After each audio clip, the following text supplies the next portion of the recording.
Most people hire an accountant and just trust them. Never check their background, never verify their credentials, never ask about their track record with the IRS. They assume the accountant knows what they're doing. But there was one man who didn't make that assumption. Before he handed over his financial life, he investigated. He checked backgrounds. He verified expertise. He found someone with a proven history of making complex finances bulletproof. That due diligence saved his life. While other mob bosses went to prison for tax evasion, caught by their own accountant's mistakes, he walked free. The feds investigated him for years and found nothing. Perfect records, perfect structures, zero prosecutable errors. The difference between freedom and prison wasn't the crime. It was doing homework on the person handling the money. And the irony, a literal mob gangster did more background checks on his accountant than you probably did on yours. So here's the question. Have you actually investigated your accountant's background? Or are you trusting blindly like everyone else? This is the story of Johnny Torrio, the gangster who invented modern organized crime before Al Capone, before Lucky Luciano, before the five families controlled New York. There was Johnny Torrio, a quiet man who rarely raised his voice and almost never carried a gun. He didn't look like a gangster. He looked like a bookkeeper, a businessman, someone you'd pass on the street without a second glance. But beneath that unassuming exterior was one of the most brilliant criminal minds in American history. While other mobsters were fighting over street corners, Torrio was thinking bigger. He saw organized crime not as a series of violent turf wars, but as a business that could be structured, managed, and scaled. He invented the blueprint that every major crime syndicate would follow for the next century. This is the story of Johnny Torrio, the man who taught Al Capone everything he knew and created the template for modern organized crime. The Brooklyn Prodigy, Giovanni Torrio, was born on February 20th, 1882, in a small town near Naples, Italy. His father died when he was just 2 years old, and his mother, Maria, made the difficult decision that shaped everything that followed. She would take her young son to America, to New York City, where opportunity supposedly waited for those willing to work for it. They arrived in the 1880s and settled in Manhattan's Lower East Side, one of the most densely populated and impoverished neighborhoods in the country. Thousands of Italian immigrants crowded into tenement buildings, working brutal hours in factories and sweatshops for wages that barely kept them alive. It was a hard place to grow up, but it was also a place where a smart kid could learn the real rules of survival. Torrio's mother eventually remarried, and the family gained some stability. Unlike many immigrant children who were forced to work from an early age, Torrio stayed in school. He was an exceptional student, disciplined and intelligent. He absorbed knowledge the way other kids absorbed bruises in street fights. By the time he reached his teenage years, he could read, write, and calculate better than most adults in his neighborhood. But education alone wasn't going to lift him out of poverty. The legitimate economy offered Italian immigrants almost nothing: backbreaking labor, discrimination, and dead-end jobs. The illegitimate economy, however, offered opportunity. Street gangs controlled the Lower East Side. They ran gambling operations, extorted local businesses, and provided protection services that the police either couldn't or wouldn't provide. For a young man with intelligence and ambition, the choice was obvious. Torrio started small. He worked with local gangs, running errands, delivering messages, learning how things operated. But even as a teenager, he stood out. He wasn't interested in brawling or proving how tough he was. He was interested in money and how to make it consistently. While other gang members were getting into fights and drawing police attention, Torrio was thinking about efficiency, risk management, and growth. By his early 20s, he had formed his own crew and opened a legitimate business as a front. A billiard hall. It became a gathering place for criminals and a headquarters for his operations. He ran gambling games in the back rooms, collected protection money from local businesses, and built a reputation as someone who was smart, reliable, and fair in his dealings. He didn't cheat his partners. He didn't engage in unnecessary violence. He treated crime like a business. And people noticed. In 1909, Torrio made a move that would define his career. He left New York and moved to Chicago at the invitation of his uncle, Big Jim Colosimo.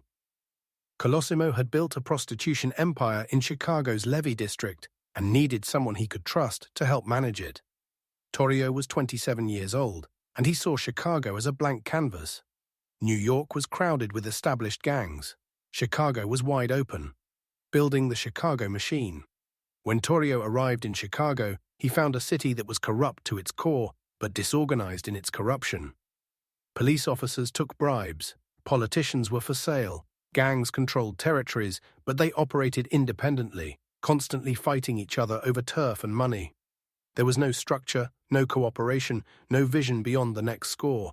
Big Jim Colosimo was the most successful criminal operator in the city. But even he was limited in his thinking. He ran brothels, and he was very good at it. He made hundreds of thousands of dollars, lived lavishly, and married a beautiful opera singer named Dale Winter. He was satisfied with what he had built. He saw no reason to expand into other areas or take bigger risks. Torrio saw things differently. He took over the day-to-day management of Colosimo's operations and immediately began improving them. He streamlined the business, reduced waste, and increased profits. He bribed the right officials and maintained good relationships with the police. He avoided violence whenever possible because violence attracted attention, and attention was bad for business. But Torrio was also watching the political landscape. In 1919, the 18th Amendment was ratified, and Prohibition was coming. Starting in January 1920, the manufacture, sale, and transportation of alcohol would be illegal. Most people saw this as a moral victory, a reform that would improve American society. Torrio saw it as the greatest business opportunity in history. Americans weren't going to stop drinking just because the government told them to. Demand would remain constant, but supply would disappear. Whoever controlled the illegal supply of alcohol would become incredibly wealthy. It was simple economics. Torrio approached Colosimo with the idea of expanding into bootlegging. Colosimo refused. He was making plenty of money from prostitution, and he didn't want the risk or the headache of moving into a new business. He told Torrio to drop it. Torrio faced a choice. He could accept his uncle's decision and remain a manager of someone else's limited operation, or he could remove the obstacle and take control himself. On May 11, 1920, Big Jim Colosimo was shot and killed in the lobby of his own restaurant. The murder was never officially solved, but most historians believe Torrio ordered the hit and brought in Frankie Yale from New York to do the job. With Colosimo gone, Torrio took over, and he didn't waste any time. He immediately began building a bootlegging empire, but he did it differently than anyone else would have. Instead of fighting with other gangs over territory, he proposed something revolutionary: cooperation. The business of crime, Torrio's vision, was simple but radical. Instead of viewing other gangs as enemies to be destroyed, he saw them as potential business partners. Chicago was a massive city with millions of residents who wanted to drink. There was enough money for everyone if they could avoid killing each other and work together.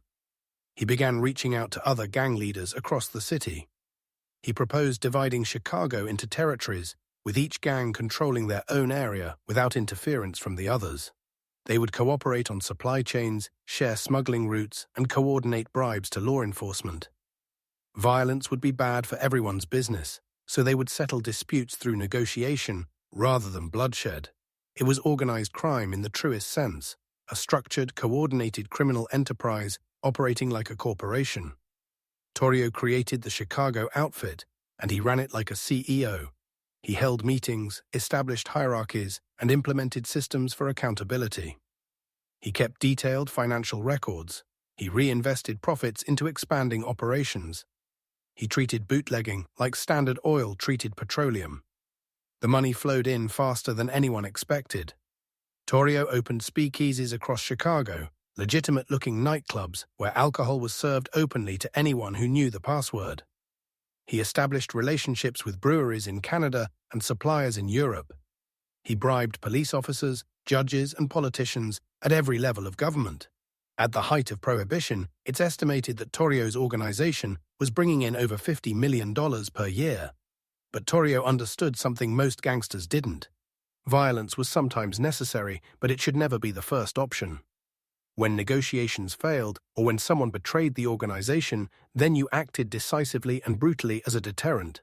But casual violence, the kind that attracted newspaper headlines and public outrage, was counterproductive. To help manage the violent side of the business, Torrio brought in a young man he had mentored back in New York, Al Capone. Capone arrived in Chicago in 1920 at Torrio's invitation. He was 21 years old, ambitious and willing to do whatever was necessary. Torrio made him his lieutenant and began teaching him everything about the business. Capone learned well, but he never quite grasped Torrio's preference for diplomacy over violence. For 5 years, Torrio's system worked beautifully. The outfit grew stronger and richer. The various gangs mostly cooperated.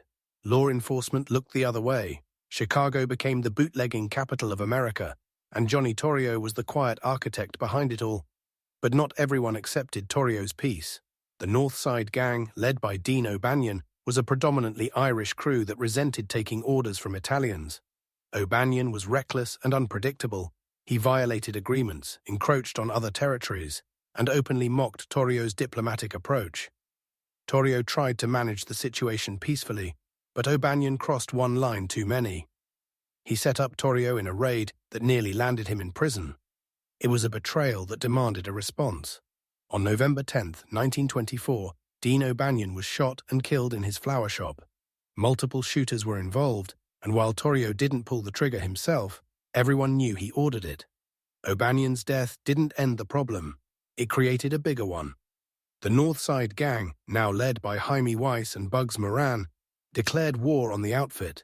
They blamed Torrio personally and wanted revenge. The assassination attempt that changed everything. On January 24, 1925, Johnny Torrio and his wife Anna were returning from a shopping trip. They pulled up to their apartment building on South Clyde Avenue. Torrio stepped out of the car, carrying packages, completely unaware that 2 men were watching from a vehicle parked nearby. As Torrio walked toward his building, the men emerged and opened fire. Bullets struck him in the jaw, chest, abdomen, and arm. He collapsed on the sidewalk, bleeding heavily. The shooters approached to deliver the fatal shot, but their guns jammed. At that moment, a laundry truck turned onto the street, and the assassins fled. Torrio survived, but barely. He spent weeks recovering in the hospital under constant guard. The attack shook him profoundly. For years he had operated with the belief that his intelligence and diplomatic skills would protect him. He had avoided violence, built alliances, and made everyone around him wealthy. And still they had tried to kill him. While recovering, Torrio made a decision that shocked everyone in the Chicago underworld. He was done. He was retiring. At 43 years old, at the height of his power and wealth, Johnny Torrio decided to walk away from the criminal empire he had built. He called Al Capone to his hospital bed and told him the organization was his. Everything, the speakeasies, the breweries, the political connections, the entire Chicago outfit, now belonged to Capone. Torrio gave him one piece of advice. Be careful with violence. Use it when necessary, but never let it become your first solution. Capone nodded and agreed, but he never truly absorbed the lesson. In the years that followed, Capone would take the empire Torrio built and run it with far more brutality, culminating in the St. Valentine's Day massacre and his eventual downfall. Capone became famous precisely because he did everything Torrio had warned against. After his release from the hospital, Torrio served a short jail sentence for a previous bootlegging conviction. When he got out in 1925, he left Chicago and returned to New York. He had made millions, and he was still alive. In his mind, that made him smarter than almost every other gangster of his era. The Elder Statesman back in New York, Torrio didn't retire from crime entirely. He was too valuable, too intelligent, and too respected to simply disappear. Instead, he became something unprecedented in the criminal underworld, a consultant. Gang leaders sought his advice. He mediated disputes between organizations. He helped structure deals and plan operations. He became the elder statesman of organized crime. In the early 1930s, Lucky Luciano and Meyer Lansky were revolutionizing the New York underworld. They were eliminating the old mustache Petes, the traditional Sicilian bosses who refused to work with non-Italians and clung to old-world traditions. Luciano wanted to create a national crime syndicate, a commission that would govern organized crime across America the same way Torrio had governed Chicago. Luciano sought out Torrio's advice and mentorship. The older gangster shared everything he had learned: the importance of cooperation over conflict, the value of political corruption, the necessity of treating crime as a business. Torrio's fingerprints were all over the creation of the Commission in 1931, even though he held no official position within it. He also became involved in bootlegging operations along the East Coast, working with established smuggling networks to bring liquor in from Canada and Europe. He invested in legitimate businesses, using them to launder money and create legal income streams. He bought real estate and stocks. He planned for the future in ways most gangsters never considered. When Prohibition ended in 1933, many gangsters struggled to adapt. Their entire business model had been built on illegal alcohol. Torrio, characteristically, had already diversified. He moved his money into narcotics, gambling, and labor racketeering. He advised other organizations on how to transition their operations into new markets. Throughout the 1930s and 1940s, Torrio lived quietly in Brooklyn. He maintained a low profile, avoided publicity, and stayed out of law enforcement spotlight. He was arrested occasionally on minor charges, but nothing ever stuck. He was too smart, too careful, and too well connected. In 1936, federal prosecutors indicted him on tax evasion charges. Unlike Capone, who had been careless with his finances, Torrio had kept meticulous records and used clever accounting to minimize his legal exposure. He was convicted, but received only a 2.5-year sentence. He served his time quietly and was released in 1939. After that, he truly did retire. He moved to Florida with his wife and lived off his investments. He ran a few legitimate businesses, played golf, and enjoyed the wealth he had accumulated. He gave occasional advice to younger mobsters who sought him out, but he was no longer involved in day-to-day criminal operations. The quiet end. On April 16, 1957, Johnny Torrio died of a heart attack in a Brooklyn barbershop. He was 75 years old. His death received minimal newspaper coverage. There were no massive funerals with thousands of mourners, no dramatic shootouts or deathbed confessions. He simply died, and the world barely noticed. His wife Anna outlived him by many years. They had no children. Whatever fortune he had accumulated was passed to her and invested quietly. Unlike so many of his contemporaries who died violently or ended up bankrupt and broken, Torrio died peacefully, wealthy, and on his own terms. Legacy: the man who rewrote the rules. Johnny Torrio never achieved the fame of Al Capone or the mythical status of Lucky Luciano. He didn't want fame. Fame brought attention, and attention brought law enforcement. He understood that the most successful criminals were the ones nobody talked about. But his influence on organized crime is undeniable and profound. He took the chaotic, violent street gangs of the early 20th century and transformed them into structured, professional criminal enterprises. He showed that cooperation was more profitable than conflict. He proved that bribing officials was smarter than killing them. He demonstrated that treating crime like a business, with planning, organization, and long-term thinking, generated far more wealth than impulsive violence ever could.